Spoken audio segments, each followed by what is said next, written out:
Heavy rains and floods battering parts of Central and Western Europe have left dozens of people dead and many others missing. At least 42 people are known to have been killed in Germany.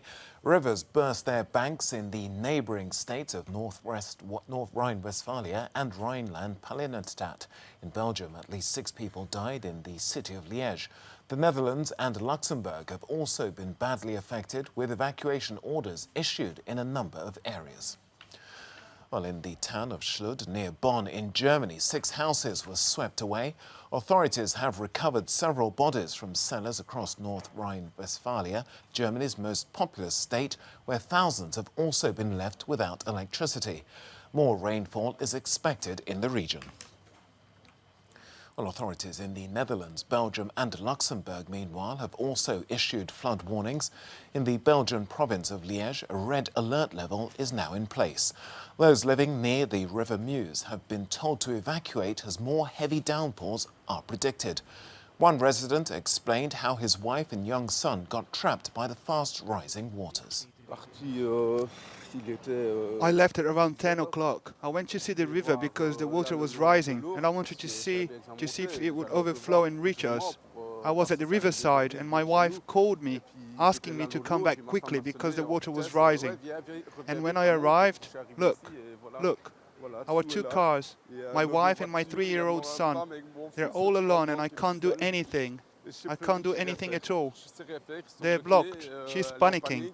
And like many people, we'll lose everything. Well, let's get a bit more now on this story. We can go to the German capital where we can speak to our reporter, Kate Brady.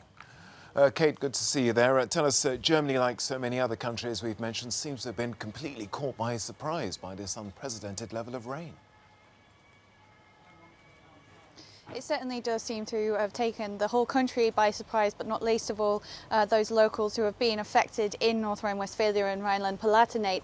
Of course, and that is now manifesting itself in a state of shock for people who have been affected. As you mentioned, houses just swept away in some regions. And it was interesting, earlier today, the North Rhine-Westphalia state premier and also the Conservative Chancellor candidate who's hoping to replace Merkel after September's elections, Armin Laschet, he visited one of the worst hit regions earlier today, and he blamed this flooding on climate change and said that Germany needs to speed up its climate protection measures. And a lot of locals as well, who are still very much in shock today, described the flooding as essentially nature lashing out at the locals.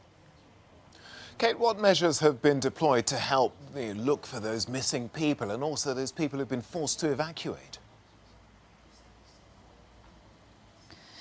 Well, of course, the rescue efforts are still underway and they're going to be continuing on throughout the night. And it's not only emergency services, of course, the fire service and police that are helping to try and rescue people, even now, hours after some of the worst flooding initially hit. But the Bundeswehr, the German military, is also being called in. Hundreds of soldiers have been helping those rescue efforts, and also tanks have even been taking to the streets as well to try and clear some of the roads that have been covered in debris, landslides and also fallen trees that have covered roads, and of course houses as well that have been just simply washed away. And there has, on a local level, there has been help set up for people who have been affected by these floods.